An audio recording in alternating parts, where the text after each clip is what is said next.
entonces vamos a tratar de hacerlo rápido. Son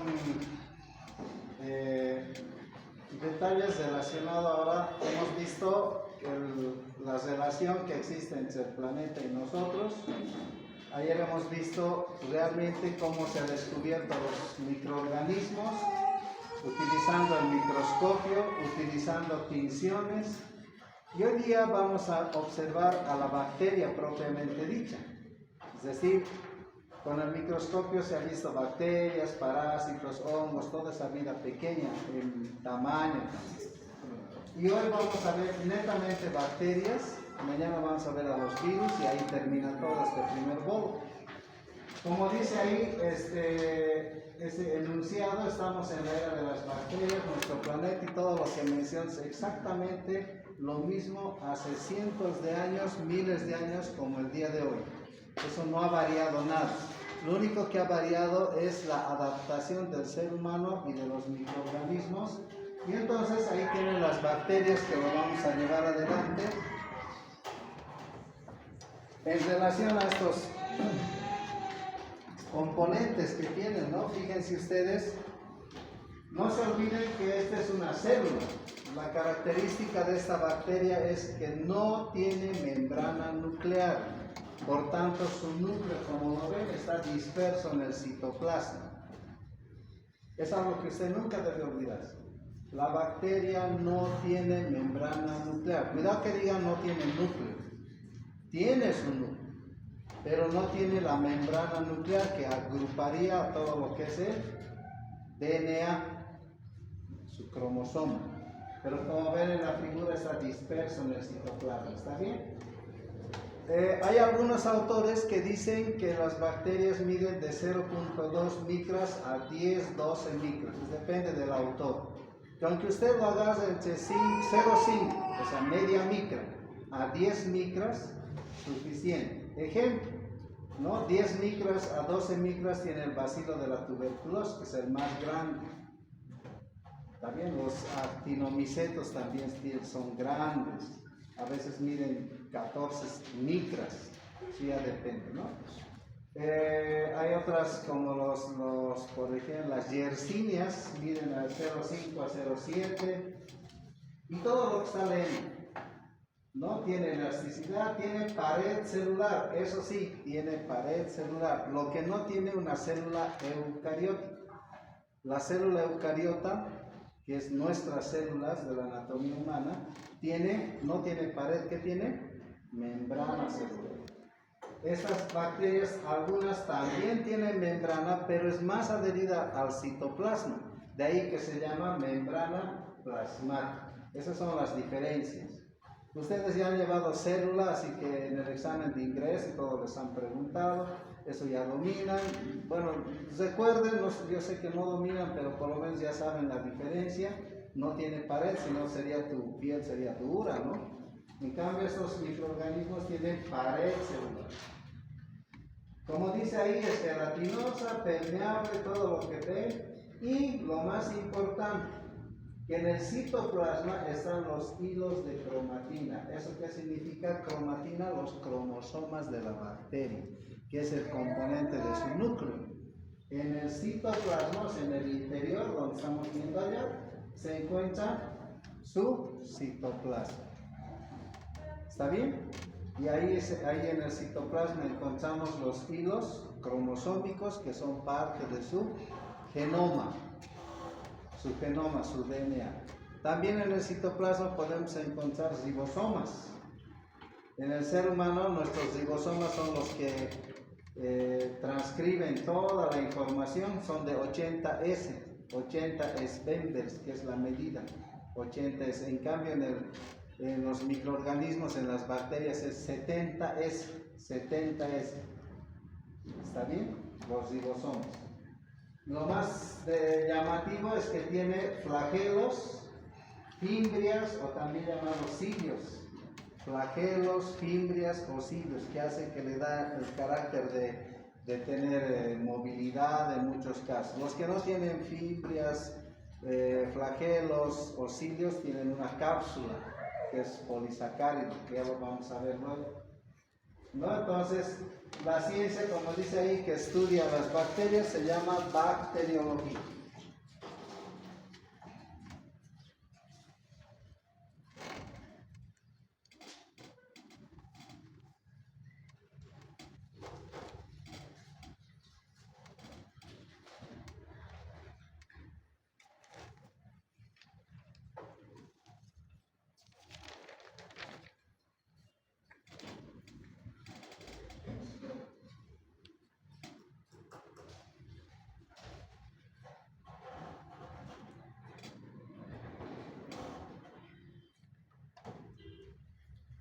Bueno, esta imagen es para mostrarles el resumen de lo que hemos ido hablando. Ahí está lo que es el cromosoma, el DNA, y añádanle ahí otros componentes como por ejemplo los mesosomas. En algunos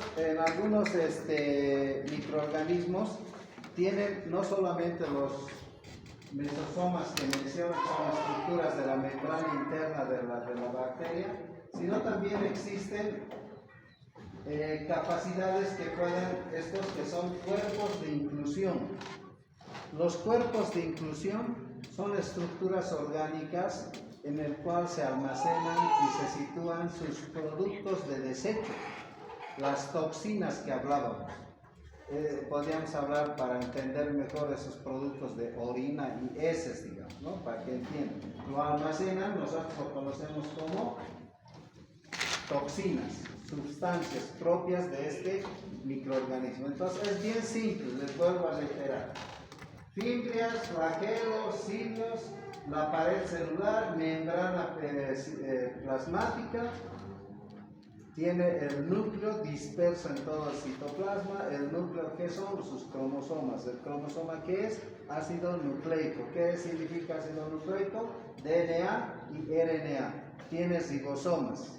¿Está bien? Y lo que dice aquí, tiene mesosomas que van a permitir la interacción con la membrana interna, y de esa manera vamos a poder también conocer a las inclusiones citoplasmáticas que condensan, que llevan en su interior sustancias enzimáticas conocidas como toxinas, sustancias de interacción con otras células, con el mismo ser humano, con otros seres vivos de intercambio. Es lo básico que usted tiene que saber y no hay necesidad de conocer más, a no ser que tenga un microorganismo muy particular. Ejemplo, existe por ejemplo el bacilo de la tuberculosis, que dentro de sus membranas, de sus organelos o inclusiones citoplasmáticas tienen sustancias que inhiben la fagocitosis. O la salmonela, la proteína P50 que inhibe la linfopoiesis.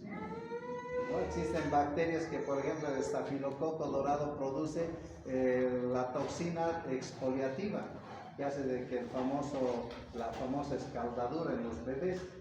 Y así podemos ir enunciando, cada microorganismo tiene su particularidad. Lo compuesto es eso. Cuando tú estés frente a una paciente o persona enferma y que tiene microorganismos como base de su enfermedad, nunca te olvides. Le dices al paciente, ¿qué tiene doctor? ¿O qué tiene el paciente? Tengo neumonía. Su neumonía será bacteriana o viral. Le dicen bacteriana. ¿Qué tipo de bacteria? En la historia clínica miran. Tinción Gram, había sido estafilococo. El estafilococo es redondo, tiene todas estas características también. Este es parecido a un bacilo. Imagínense si la neumonía es por Klebsiella.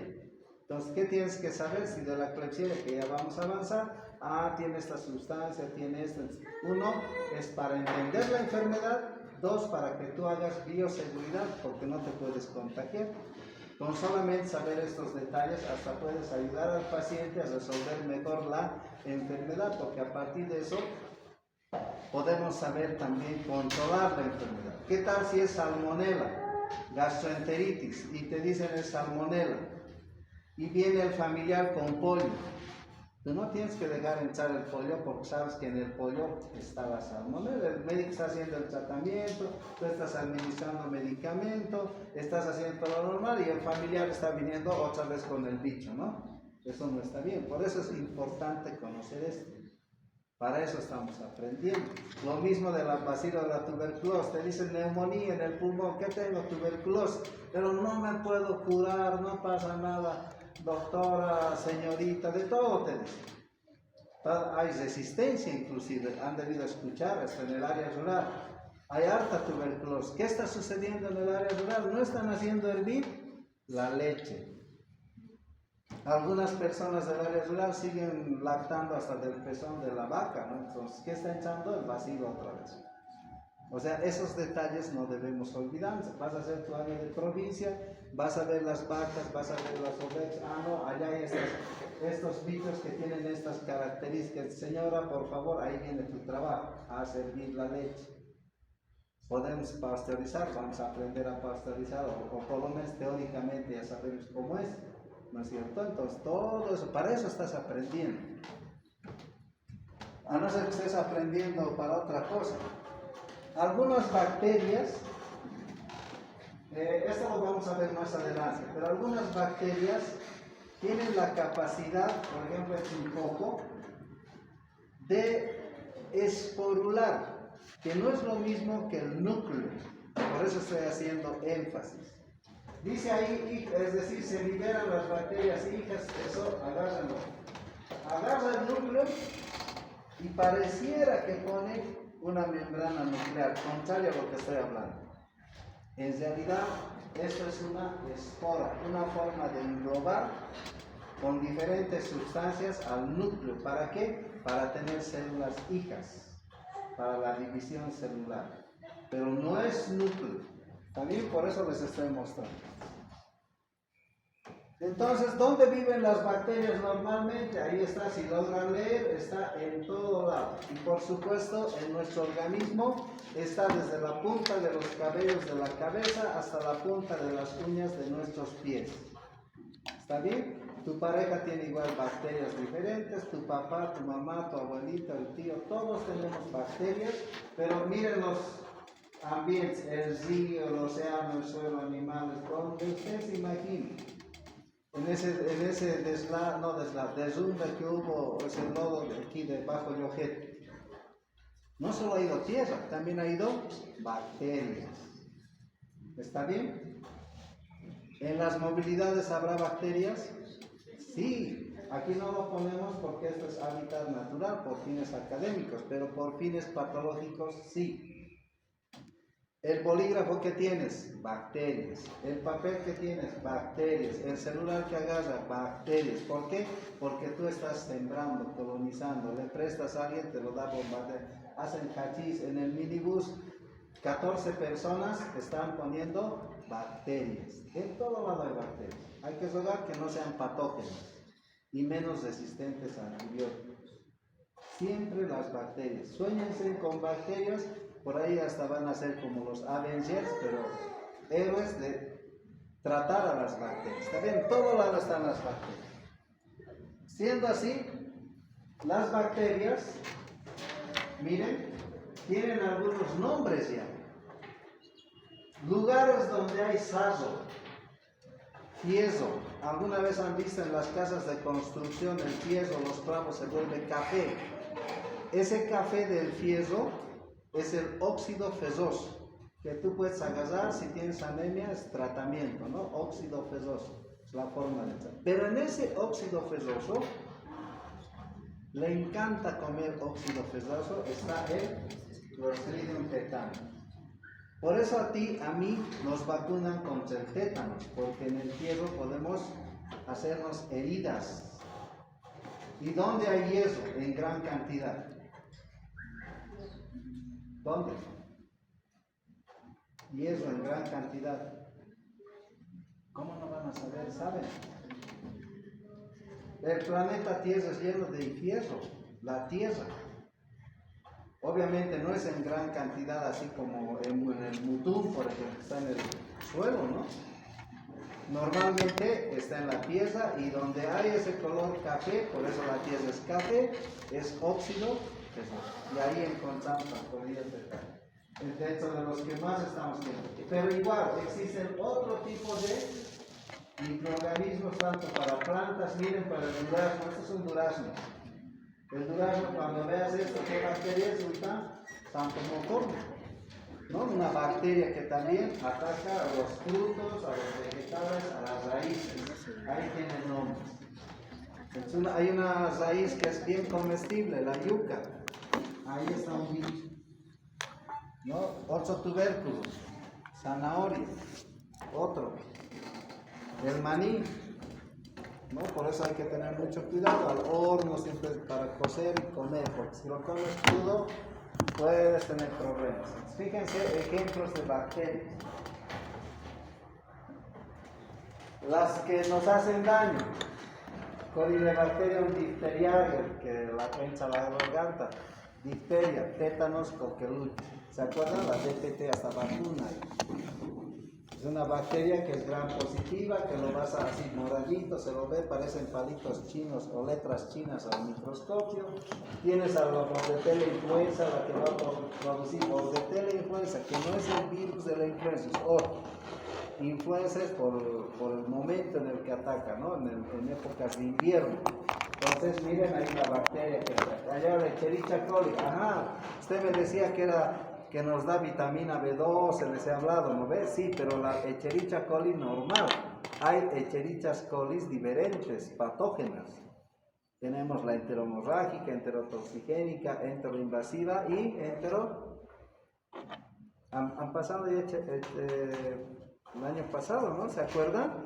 Las patógenas, enteroinvasiva, enterotoxigénica, enterohemorrágica y, mira, nada, van a averiguar, ¿qué? Enteropatógena, muy bien, y la normal, Escherichia coli. Las otras son patógenas para nosotros, pero ¿dónde son? ¿Cuál es el origen de la enterotoxigénica, enterohemorrágica, enteropatógena, enteroinvasiva? El origen a veces son la E. coli del pez, la E. coli del gato, la E. coli de la oveja, la E. coli de la vaca, la E. coli del toro, del caballo, de los animales, tienen sus E. colis también, y ellos llegan a hacernos daño alguna vez. Y bueno, Vibrio cólera. El famoso cólera del año 1994. Lo han debido conocer al docente que ha estado dando la primera actividad el año pasado, el doctor Remo Esteves, Barbitos. ¿No es cierto? ¿Cómo han dicho? El tipo, ¿cómo es? El buen tipo, ¿qué le decían? Buena onda, el doctor buena onda. Él ha ido a hacer el escudo a todo lo que es desaguadero y Puno para que el vibrio cólera no entre en una epidemia y endemia grande que hubo, casi pandemia en esa época, como el que hemos pasado del COVID, pero en este caso era de la bacteria. Todo el Caribe, Perú, y entró hacia Bolivia, pero entró muy tarde porque hicieron un buen escudo. Entró por Tarija, el vibrio cólera de la Argentina, nos entró a Bolivia. ¿Y qué sucede con el vibrio cólera? Entra al organismo, no hace nada, solo defeca y orina, para que me entiendan.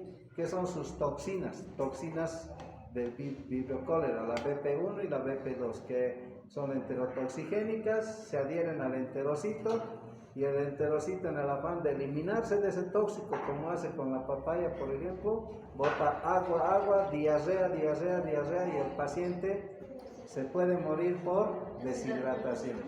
Ya saben ese tema del vibrio cólera.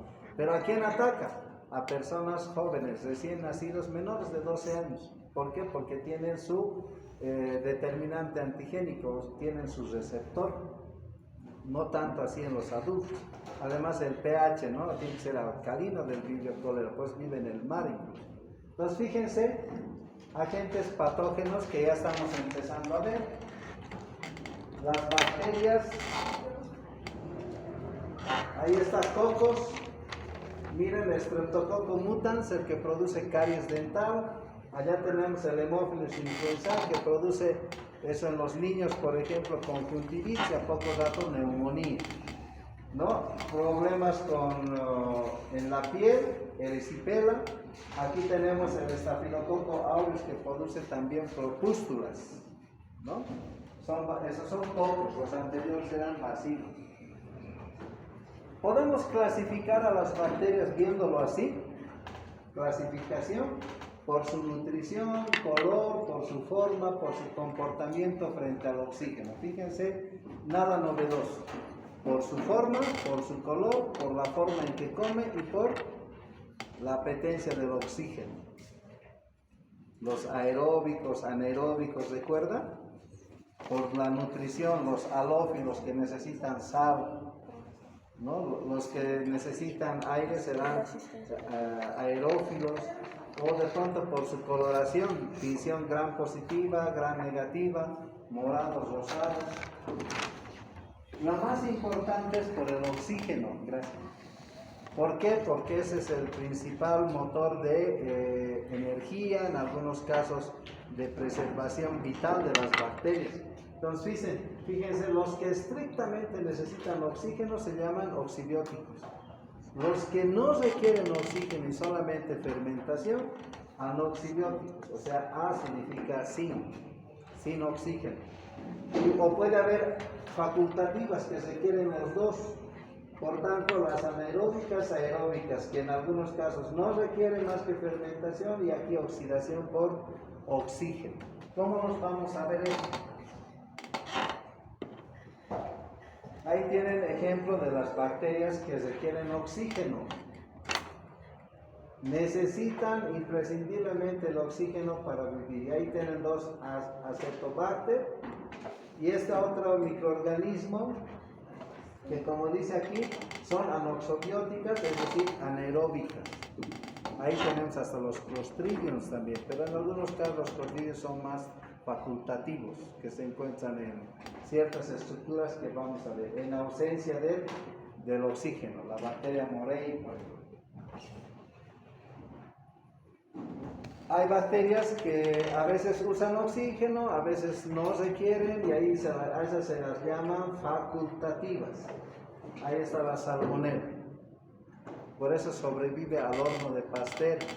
Pollo a la leña en Mayasa, ¿cuántos habrán ido por ahí? Ahí sobrevive a la leña, ¿no? Ahora yo estoy hablando en función del calor, pero usted vea que el calor que hace consume oxígeno, igual sobrevive la bacteria. El Staphylococcus aureus, el que está en la nariz, tiene oxígeno, pero también puede ser anaeróbico. Los dos ejemplos que son patógenos, bacilo y coco, bacilo y coco.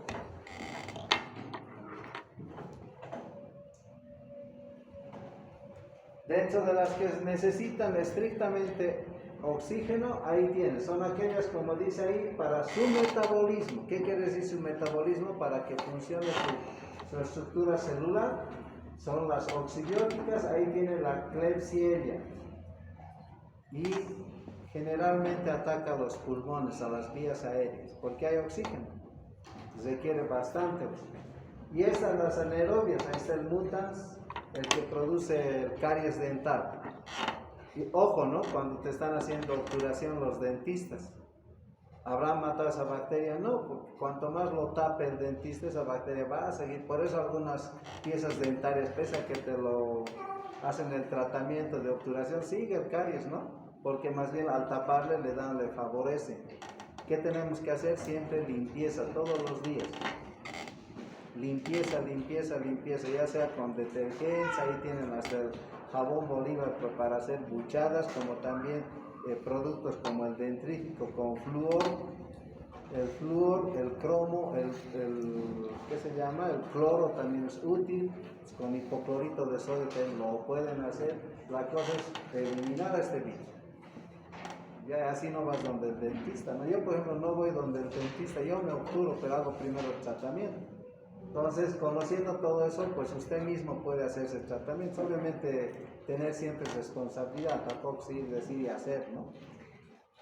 Ahí bien, entonces descompone los carbohidratos, por eso dicen no comas azúcar, te va a salir caries. ¿Por qué? Porque necesita para su metabolismo carbohidratos. ¿Qué son los carbohidratos? Azúcar.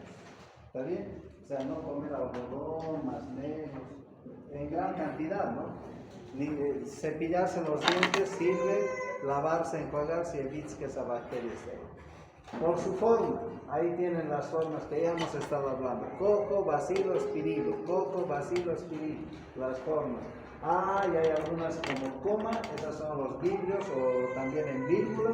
Y hay filamentosas dependiendo las características. Aquí vamos a ver algunas.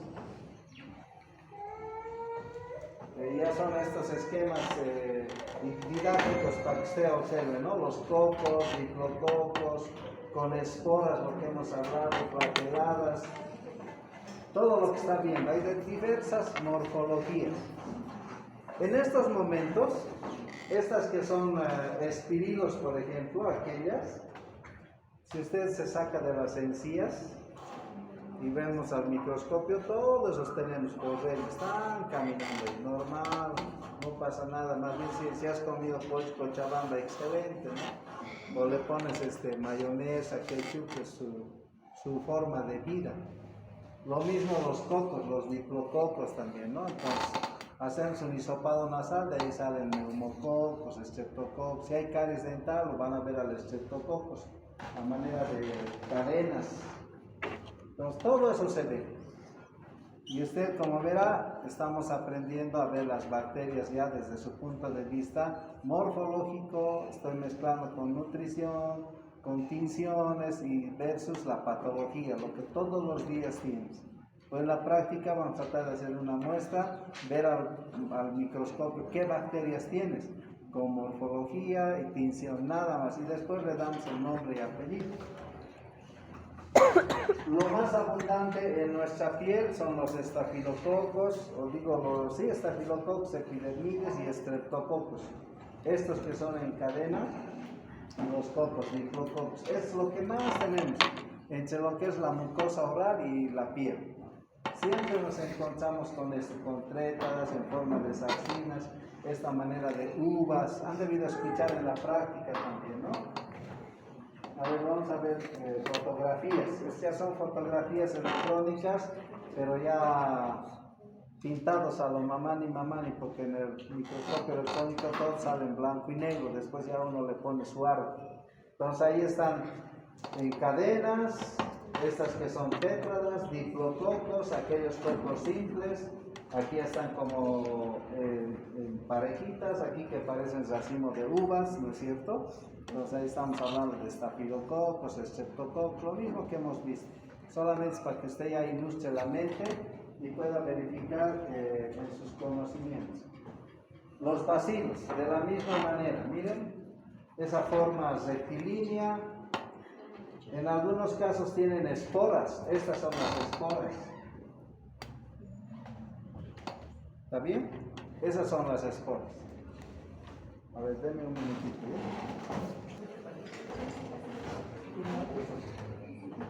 Bacterias que van a buscar incluido en su celular su estructura, lo que hemos estado hablando. Esas bacterias que pusieron aquí van a dibujar su estructura de cada una de sus bacterias. Van a ver que hay diferencias. ¿Está bien? Si es diplococo, coco. Van a encontrar. Entonces, la gente. Uno de los espíritus más importantes del cual usted nunca va a dejar de hablar y pensar, y además tiene que cuidarse, es el Treponema pallidum. Treponema pallidum. ¿Está bien? El Treponema pallidum es el agente causal de la sífilis. ¿Han escuchado la sífilis, no? Es una enfermedad de transmisión sexual. Al igual que la salmonela, ¿dónde vivimos? En las fauces del pollo, del Helicobacter pylori, en el intestino de los animales de bastante pH ácido, ¿no es cierto? Sus hábitats naturales. ¿Dónde creen que vive el Treponema pallidum? Pese a que no aceptan, pero es la verdad. ¿Dónde? ¿En la piel? No tendría sentido si vive en la piel. Hábitat natural, en el cual está normalmente cuando va a otro lugar y a causa patología. En el caso de la salmonela, vive normal en el pollo, no pasa nada, viene donde nosotros salmonelosis. Bacilo de la tuberculosis normalmente vive en las glándulas mamarias de la vaca, no le causa nada. Viene donde el ser humano, tuberculosis.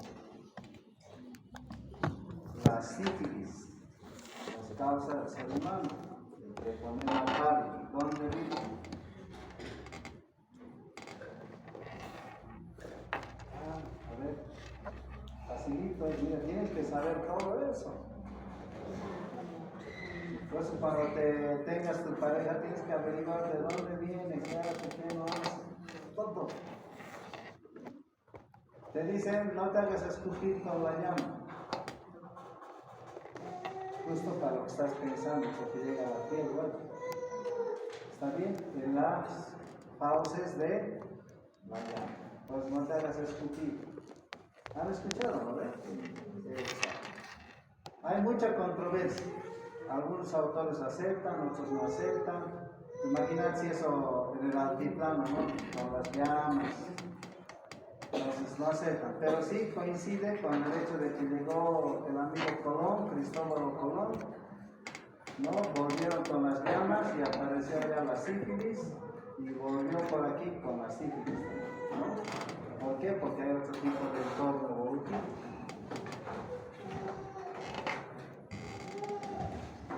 Y esto de las borrelias.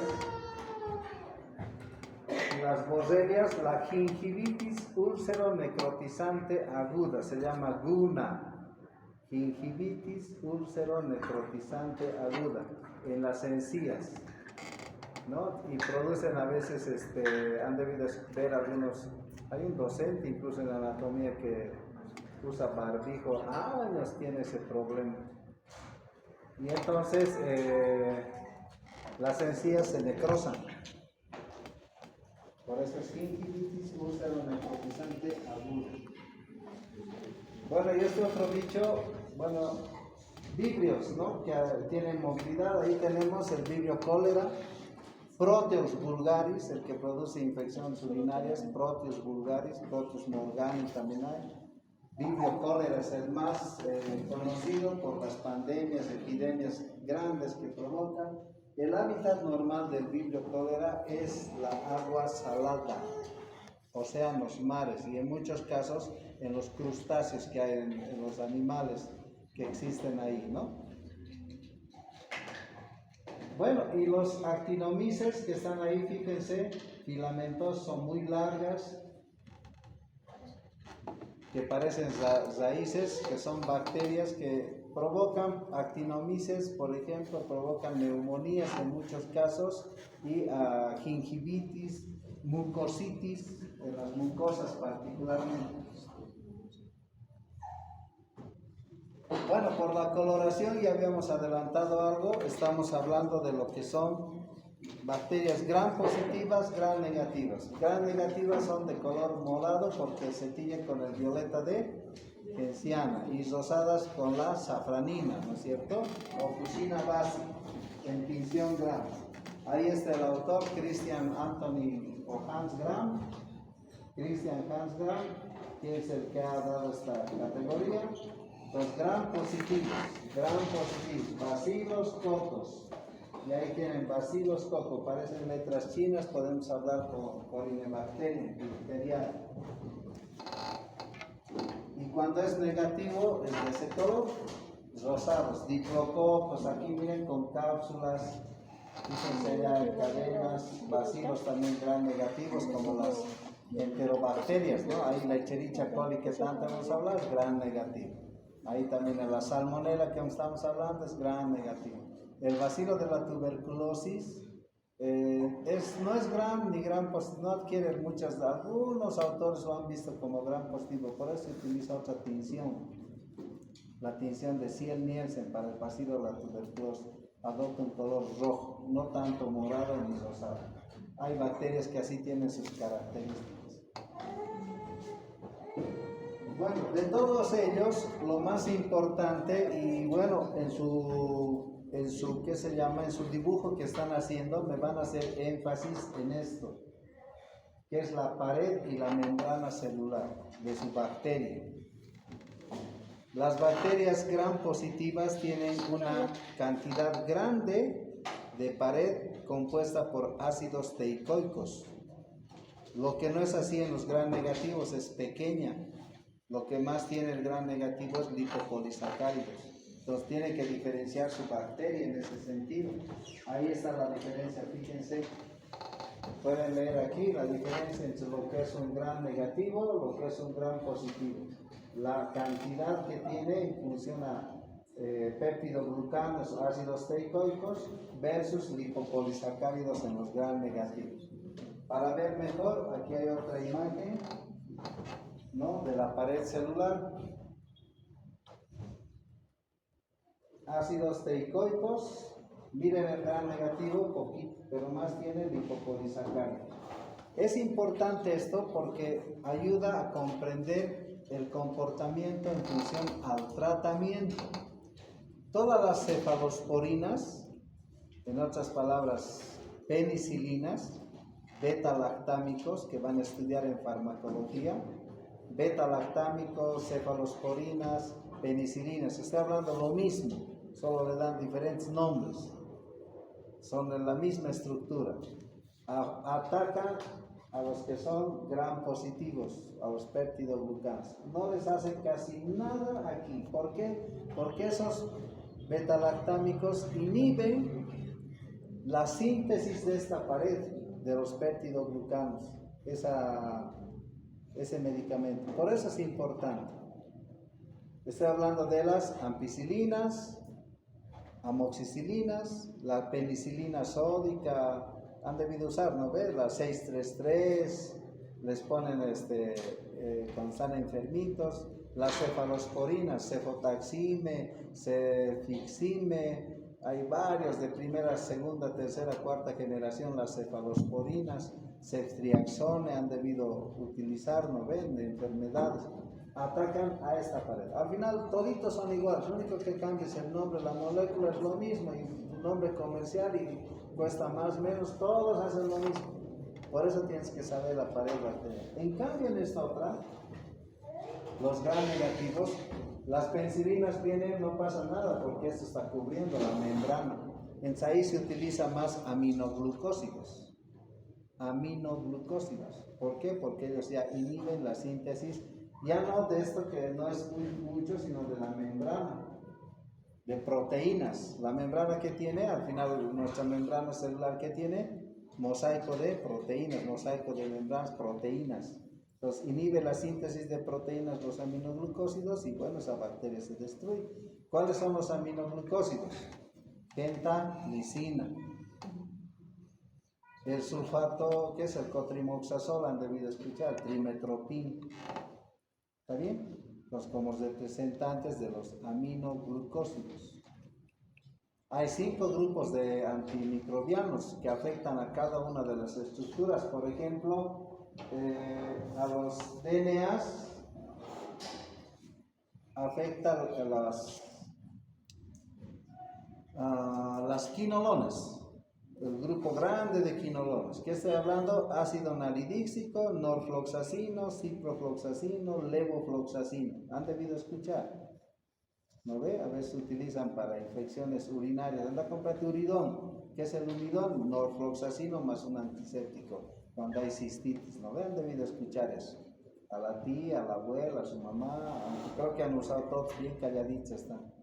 Entonces el uridón, que es quinolona, inhibe la síntesis de ácidos nucleicos.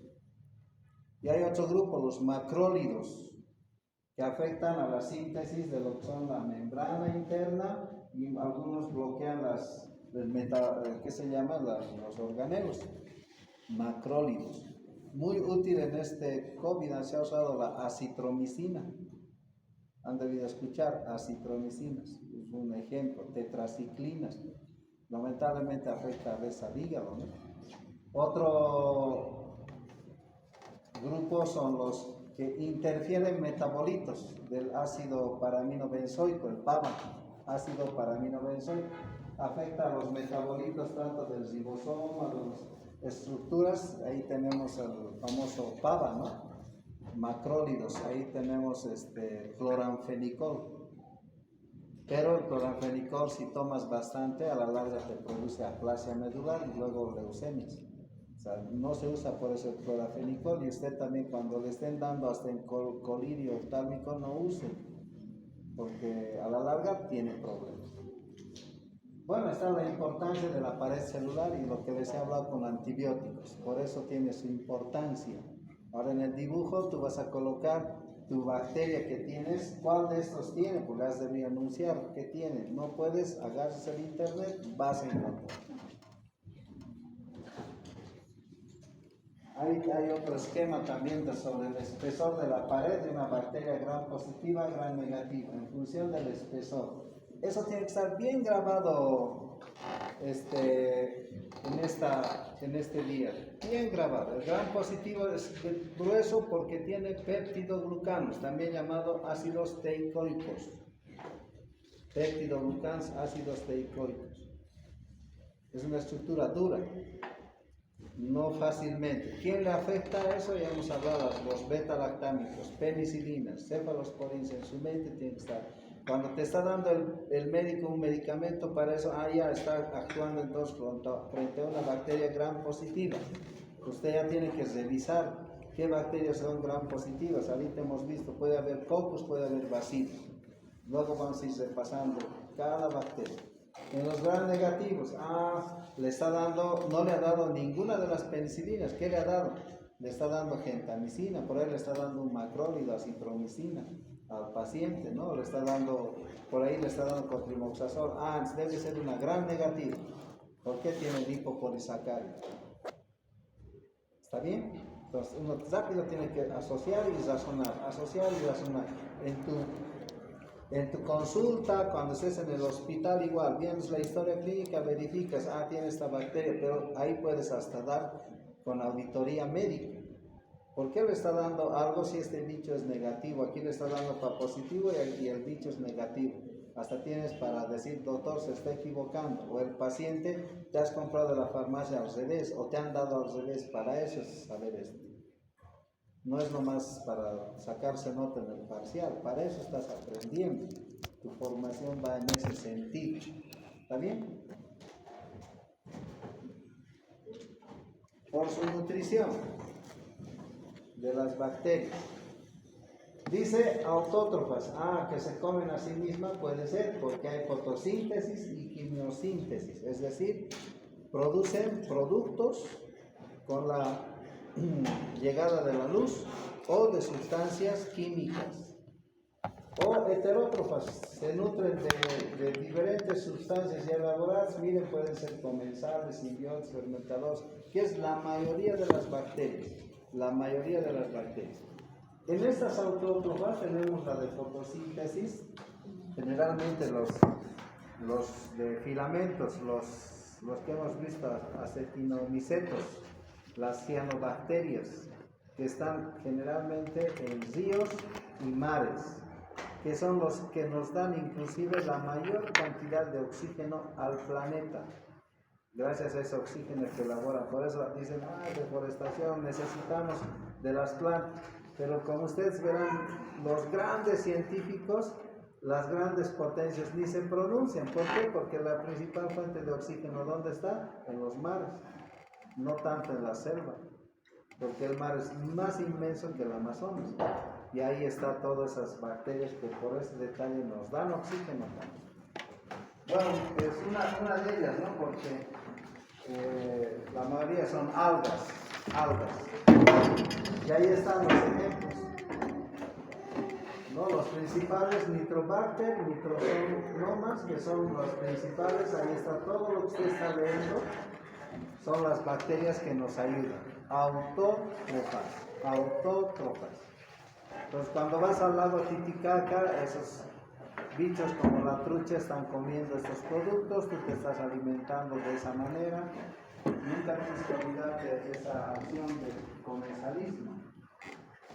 Y las heterótrofas, ahí están, por eso estamos hasta nosotros aquí. Helicobacter pylori. Por eso llega a comer de nosotros, pero nos hace daño a la vez. Por eso les decía en la charla anterior, se meten hasta las células parietales para seguir queriendo ácido clorhídrico y lo único que hace es te hace daño. Cambia la arquitectura molecular de tu célula y a la larga hay gastritis, úlceras, luego hay linfoma gástrico, cáncer gástrico. Produce eso en 20 años, ¿no? A veces en 30 años. Y aquí, mira, está la salmonela también. Hay las fermentadoras, aquí están fermentan el vino en vinagre, fermentan la leche en yogur. Lo que hemos ido hablando, ¿no? Este es el zizobio, que es muy útil para las raíces de las plantas en los tubérculos, nos dan nutrientes. Como verán, hay utilidad como también patogenicidad.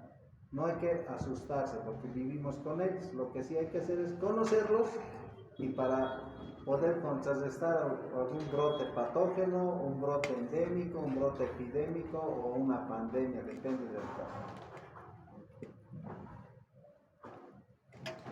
Esto es lo último. ¿Cómo se reproducen? Entonces miren, hay esas 4 formas de reproducción. Las bacterias son asexuales, por tanto no vas a encontrar bacteria hembra, bacteria macho, bacteria sol, bacteria luna, no. ¿Está bien? No hay. Ahora, a no ser que haya de los del grupo TGLB, eso ya es otro tema de investigación. Imagínate una bacteria con su arcoíris. Entonces la esporulación que ya les he anticipado, ¿no? Que generalmente estas migran hacia afuera y son por gemación, porque sale una célula hija, ¿no? Como dice ahí, aumenta de volumen y es una forma de dividirse. La otra es por ramificación, ¿no? Va saliendo como ramas y se va desprendiendo. Tú ves eso bastante en algunos bacilos. La forma de dividirse. Una bacteria normalmente, la más común, por ejemplo, Staphylococcus, la Escherichia coli, en 20 minutos ya hay 2. Ahorita estamos 40 minutos de clases, ya tienen sus bacterias hijas, nietos, ahí ya existe en la boca, en la piel, en la nariz, en este instante está creciendo. Por eso te levantas en la mañana, ya tienes legañas. ¿Por qué? Porque ha crecido tanto la microbiota de la conjuntiva que vienen los neutrófilos a fagocitar. ¿Se da cuenta? Que existe hasta costras, de pronto con el sudor es diferente, tienes que ducharte, por eso hay olores también. El olor que en los pies, en las manos nos lavamos, cada rato estamos tocando, pero los pies no tanto. Y hay un olor característico de los pies a... ¿Qué olor es? A queso. ¿Por qué? Por el estafilococo que hemos hablado con el queso. ¿Se dan cuenta? Ese olor que trasciende es porque hay gran cantidad de estafilococo, que no es malo, ¿no? Pero a veces cuando se mezcla con otros olores ya es desagradable. Entonces la esporulación, para que entiendan, ¿no? Tiene de pronto el DNA, el RNA se divide, como sabemos, dentro de lo que es la mitosis, ¿no es cierto? ¿Cuántas fases tiene la mitosis? Anafase, telafase, metafase y mira, no saben, tienen 4. Anafase, metafase, profase, telofase. Ya, primero siempre es la profase, luego anafase, metafase y telofase. En estos casos se divide y ya empieza a salir la célula hija en fosforición, es decir, esporulación. ¿Ya? Ahí está el esquema para que entiendan cómo sale una bacteria, cómo se divide. O puede ser en 2 células, lo que hemos estado hablando, la bipartición, célula madre, toda esa división mitótica. ¿Está bien? La diferencia es que no hay membrana nuclear, por eso no podemos diferenciar mucho, pese a que esto es didáctico para que entiendan, pero esto es cromosoma sin membrana. No se olviden siempre, profase, anafase, metafase, telofase. La división mitótica. La meiótica solamente es en las células gonadales, ¿no? Que es diferente.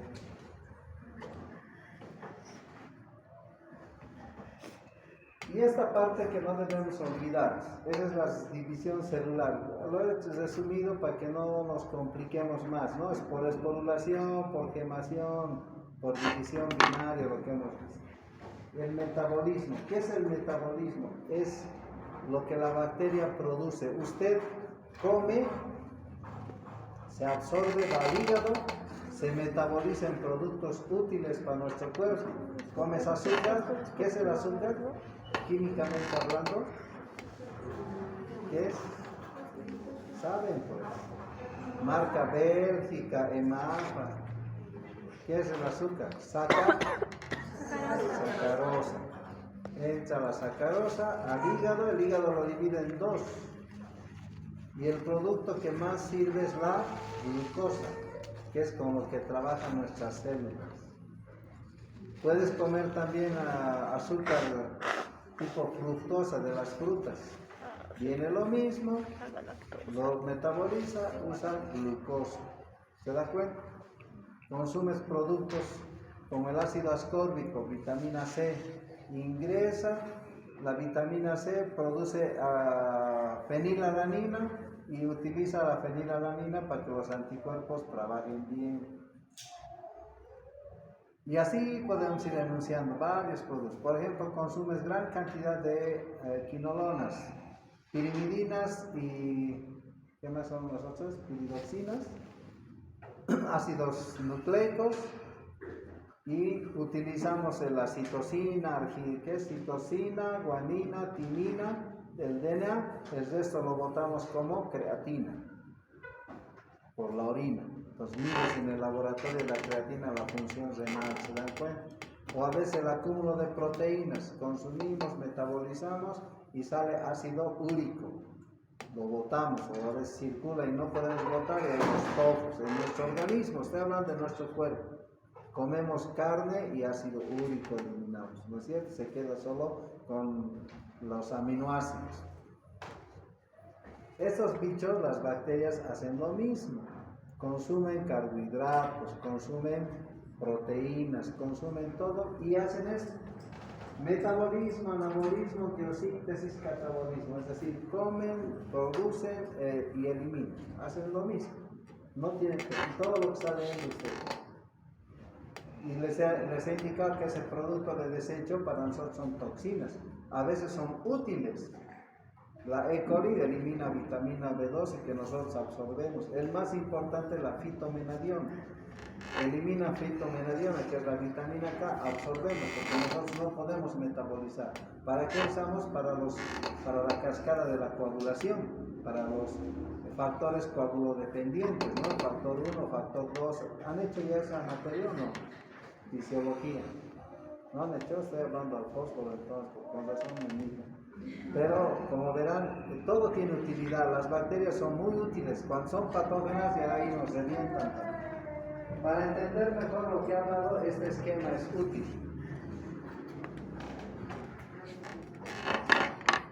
Todo lo que ven para producir oxígeno y metabolizar sus productos de lo que quieran. ¿Se da cuenta?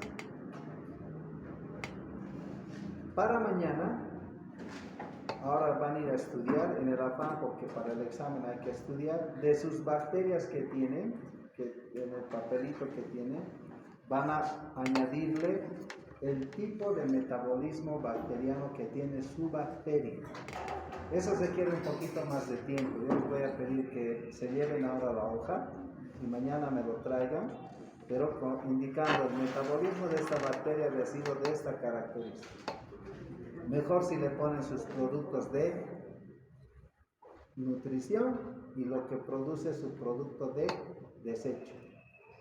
Lo van a leer. Yo me voy a sacar tiempito más tarde y les voy a pasar en PDF el texto de microbiología de Jabez en PDF para que lo tengan y de ahí leen también. Si encuentran de Murray les voy a pasar en el WhatsApp que han creado y de ahí copien. Ahora si no tienen paciencia, entren al internet y el libro bájenlo porque está en el Google, esos libros, ahí van a encontrar sobre el metabolismo y van a aprender bastante en función de cómo es esa bacteria que usted está viendo, de tal manera que vas a ver su metabolismo. ¿Está bien? Porque el día del examen, ¿qué tal si me ocurre decirle describa el metabolismo de su bacteria? Como yo ya sé qué bacteria han elegido, porque ya copié, entonces ya voy a saber si ha respondido bien, si ha leído bien, no ha hecho bien. ¿no? Así vas a renegar si está bien que está haciendo verano o no, ¿no? Al final tienes que aprender, nos guste o no. Y va a ver que le va a ayudar bastante. ¿Están de acuerdo? Aunque no quieran, igual tienen que estar de acuerdo.